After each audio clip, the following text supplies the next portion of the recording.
It's about informing the people with the facts to know what's really happening in Thailand, inside government, business, society, with real players, talking to leaders and decision makers, seeking answer with perspective, issues that affect Thailand's future.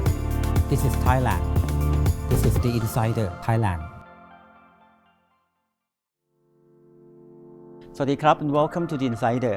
In June of last year, Kun Veerawan Mosby was honored by the United States government for her efforts in combating human trafficking through her Chiang Mai based HUG project, which has rescued many boys and women from the sex trade.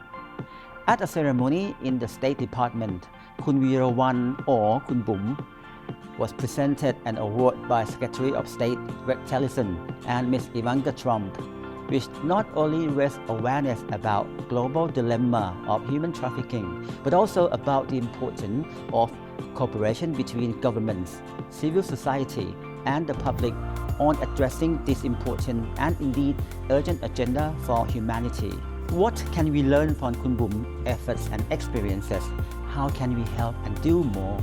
The Thai government has made combating human trafficking a national agenda since 2014, which means that it is a priority concern for every government agency. So far, Thailand has made progress on this issue, which also relates to the matter of addressing the agenda of illegal migration and IUU fishing. But how can we fine-tune cooperation with civil society to make our efforts more effective? And more importantly, how can the public be more involved in this course? Today we are very pleased to meet Kun Veerawan Mosby or Kun Bum to share her insight about the HUG project and the situation of global human trafficking.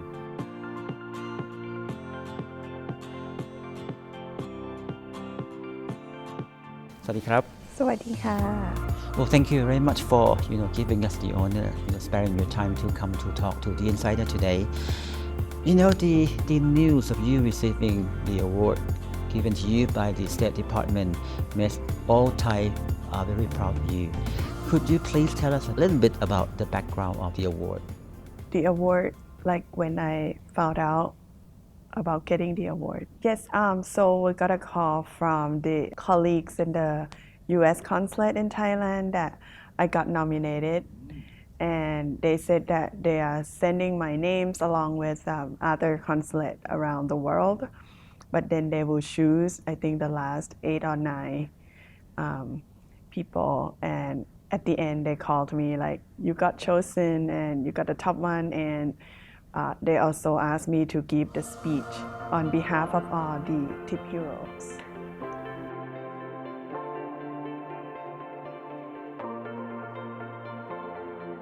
After being awarded, it's not just you, but it's highlight the problem of the human trafficking in the country and also in the region. It also raised the awareness of the society about the problem of human trafficking. What made you interested in doing this job? My childhood story is something that is a drive that pushed what I want to do today for the other victims today. And so basically I feel that growing up, reading a lot of English literature and reading a lot of story about little girls and being abused, and that's when I feel the calling, and that calling, it's just been consistent. It comes and goes, and then until when I own a business, and I felt, yes, my business going well, I feel that, okay, I got that calling, come back again to serve the children who are sexually abused. So I told my family, like, I would like to step out. Before that, I see many missionaries and foreigners in Thailand serving Thai people. So I felt, why can't Thai people serve Thai people? So when you contribute yourself as the full-time Yes. Working on this combating human trafficking, what do you see at the very beginning? At the beginning, I have to say it's very new to me. My focus more on the child sexual abuse, But then it become trends, and I see so many other NGOs and a lot more like training that talk about human trafficking. So I was interested because it's also overlap with child sexual abuse and human rights abuse as well.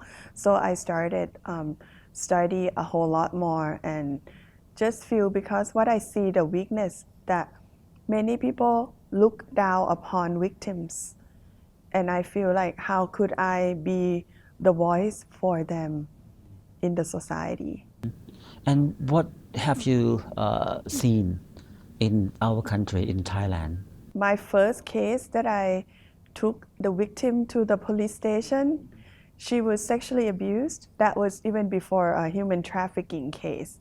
Now we talk a child sexual abuse case. I took her to a police station where there's a small police station room and over 15 people in one room, and my client had to tell her story of In how she before was many sexually people? abused Oh, in front of many people, even though they're not sitting together with us, but they're still they can around. hear. They can hear, and the lady next table just came to the police station to file a police report about her ID card lost. And my girl's telling about, the police like, who took off your skirt? And I felt like a failure at that day, accompanying my victim and feel useless at that time. And then I think it was a push, and I felt there needs to be some shift and change. And so when I got the opportunity to go to America in 2014, they brought me to one child advocacy center in Dallas. It's a non-government, NGO building. And in the building, there's also a Dallas police unit for children in the building. And that's why when I got like, why can't we do that? They even have a parking zone for victims and parking for visitors. So different parking. Victims were treated as like high up, as a boss, as someone very important. It that I started to compare, and I feel that I want to bring that. And so when I got back after that, about 4 months, my friends and I, who police, we like, let's do it. So we rented a small house and started the first child advocacy center in Thailand. And we want to have a safe place where victims can come and tell their stories and have someone that would walk alongside of them through the whole process.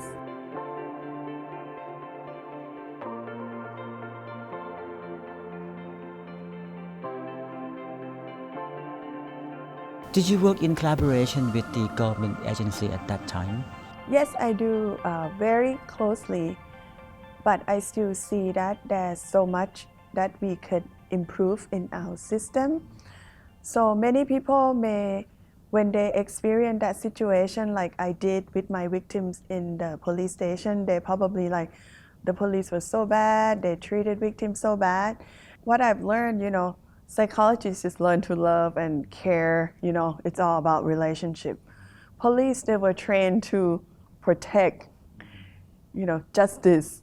So they don't understand, what the victims go through. So that's why when I feel that, okay, I want to use that to inspire and find more police hero or law enforcement hero and empower them and help them to understand what victims gone through, the whole process, not just investigate and arrest and done. I want them to go through what victims go through, and that's what when you see the change in the heart, we want the change not just in the head but in the heart.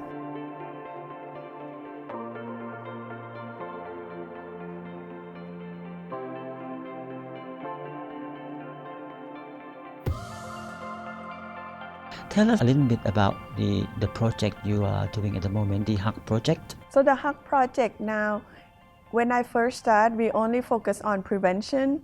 But with that case, I feel like I want to be a part more because most of the police investigators are men. So I want to be a part because many of the victims are women and young girls. So I work side by side with the police, and they're very open for me to work with them. So when they found victims, they call me up and like, can you talk to the girls for us so we don't make the victim feel scared? Or sometimes we talk about, sexual situations. So victims may feel uncomfortable to tell the police. So they're willing to let me in. And so then I started the Child Advocacy Center, and 2 years after that, joined the loyal Thai police and the government, and we formed the first Thailand Internet Crimes Against Children after Thailand, the amendment of the criminal law on possession of child pornography. And I was trained with the FBI and the Homeland Security investigation. So I came back, and then I told some of the advisor of the prime minister, and I told her like, we need to have a task force that can work on this type of case. So that's a big start, because many of human trafficking, not just on the boat or labor industries or karaoke bars, brothels, now it's moved to the internet. So that's why I think that was the highlight, because of my background running an IT company. So that's it. I think it was a great start for us. So it's in January 8, Thai CAC, right? We call Thai CAC, has been formed for already 2 years, and we have helped many children and prosecuted over 70 cases. And before we go any further, what is the significance of this little bear? Actually, this little bear we designed for guests and special visitors, but we also have a bigger size for our victims. Many victims there was one case in the north of Thailand. The girl was abused, and her mother didn't believe her. Her mother took side of the stepfather. So she decided that she don't want to be abused any longer, sexually abused. So she has to leave her house right away. In that situation, she can't go back home. So every time we brought the bear with us and give to the victims. And even last week, my 6-year-old victim, she brought her bear to the police station when she get the interview in the child interview room. And that's something they can hold on to. It's a comfort. And the beauty of it is this idea came from Thai police, Thai policemen who So cute. decide.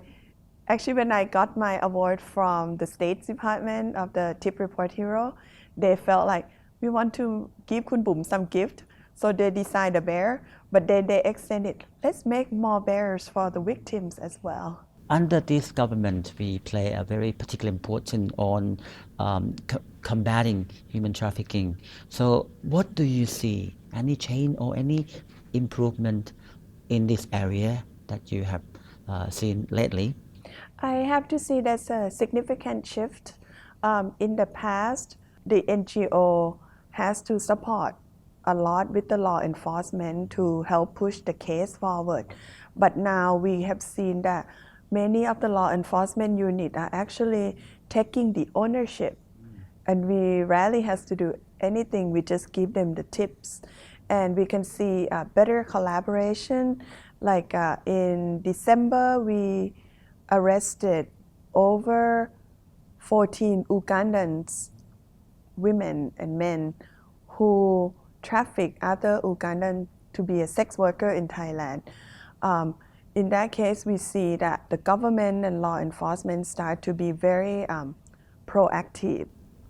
The government really take seriously in these issues. In your opinion, in order to tackle this problem, human trafficking in any circumstances, what is the key of success? Victim-centric approach. We need to give, victim is the best witness. So we need to look after victims really well. My team, we have our slogan that victims are our boss. We want to say that they are our boss and we want to treat them well. What do you expect from the government sectors in order to achieve uh, the goal of combating human trafficking? I can feel that our government have done so much already, but for sure there are ways that we can improve, such as victims services in the social welfare support, or how the law enforcement can put victim at the center and treat victims, as a human being, as a person. And I think when you gain the trust, then you get the real story. Can you foresee the change of the human trafficking situation in Thailand in the future, under these circumstances? I mean, when there's been awareness, there has been, you know, cooperation between NGO and government. How do you see the situation of the human trafficking in Thailand in the future?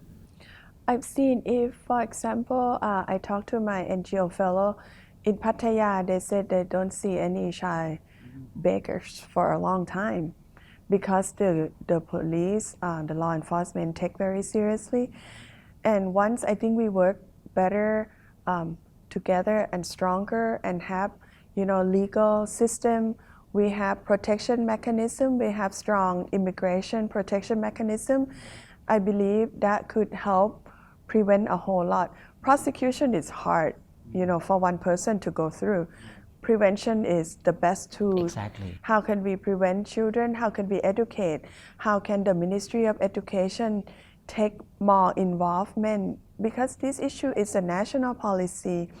And I see that many of our victim girls left school at the age around 12 or 13 years old. If the school and the family can work closely together, I think that would give the safety protection for the children, but also we need, everyone to work together and to report when they see any unusual, circumstances. Do you follow or monitor situation, I mean human trafficking situation outside Thailand or in our region? I do monitor, but more human trafficking on the cybercrime side. It's growing. You can see it's growing, especially Thailand has the high number of Thai people that use it, spend time on the internet, and the growth I think could shift from the ground to more online. What about the collaboration between organizations like NGO and the government sector? What do you want to see when it's come to collaboration between NGO and government? Some cases we have that victim or NGO got in the middle of the conflict between unit of government units. So if we can let that become one, everyone work for the best interest of the victims and put aside, division or organization agendas, I think that would help decrease. So because I have seen a lot of success lately, we've been working very close with Immigration Bureau, Anti-Trafficking Division, with the Loyal Thai Police and the Social Welfare Department. So once all of these units are working together in harmony, it's an ideal, but we want it to happen. I'm sure that the government organization or government sector would play an active role in not supporting, because they should be playing the active and main role, and you can also working with the government sector in collaboration in order to achieve the same goal. Tell me about your moment when you went to Washington DC to receive the award, right? You met Rex Tillerson, the Secretary of State, right? And also Miss Ivanka Trump. What did they say to you? Ivanka actually came an hour earlier to spend time and taking photos with us. I only had probably like 2 minutes conversation with her. I walked up to Ivanka and I said, thank you for doing this and represent other women who are fighting for the rights of other women and children. And I want her to use, I want to encourage her to use her voice for other women. And she was sharing about one of her trip that she went to learn about some human trafficking situation. I couldn't remember the country. That day was very a lot going on, but she said she really feel for the women that were trafficked. Well, you also mentioned about the training you have received from FBI, from some of the U.S. organizations. Tell us a bit more about the way you work or you collaborate with those organizations. Well, they trained us to be forensic interviewer expert of how to interview victims, and they also invest on my law enforcement colleague and for me to go to the U.S. and take a trip and to learn how they work in the U.S. So I actually got to go on 2 trips with them. So I have learned a lot, and we have seen better collaboration because many of some are traffickers, some are child sex tourists that come to Thailand. So when we work closer in collaboration, we were able to help the victims at the earlier on, and also we get better collaboration. I can give example. In the past, victims will be interviewed many times, right? And if the abuser, for example, a U.S. citizen, so victims gone through an interview 3 times, went to court, and the case got dismissed in Thailand, and the U.S. had to start the case in America, so victim has to start the case over. It's very traumatized. So, but now I think with our Child Advocacy Center, with the support from the FBI and the Homeland Security investigation, we can run the case, and our victims don't have to go through interview one more time when the case finish in Thailand. Well, thank you very much for sharing a very informative information with us. Well, thank you very much for contribute a lot to the Thai society, and I believe that the government would appreciate and willing to work closely with you. Thank you very much. ขอบคุณครับ ขอบคุณค่ะ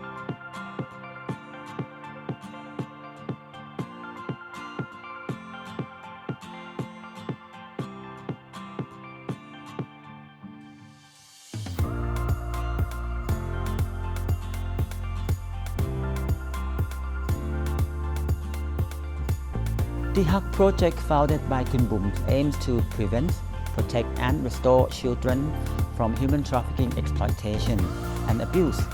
It partners with many organizations working on the same issue and is a leading example of how we can all participate in this cause and can be successful. Addressing human trafficking in the 21st century needs cooperation and commitment from all sectors, the governments, businesses, community, not to mention cooperation between governments. So far, the issue of human trafficking has been a well-voiced cause in the international humanitarian agenda. Many governments talk about doing more on this issue, and so do many NGOs. And we must not forget the agenda pushed by international organizations such as the United Nations. But as Kun Bum's example has shown, it is action and not only words that really make a difference. Thank you for watching The Insider, and see you next week.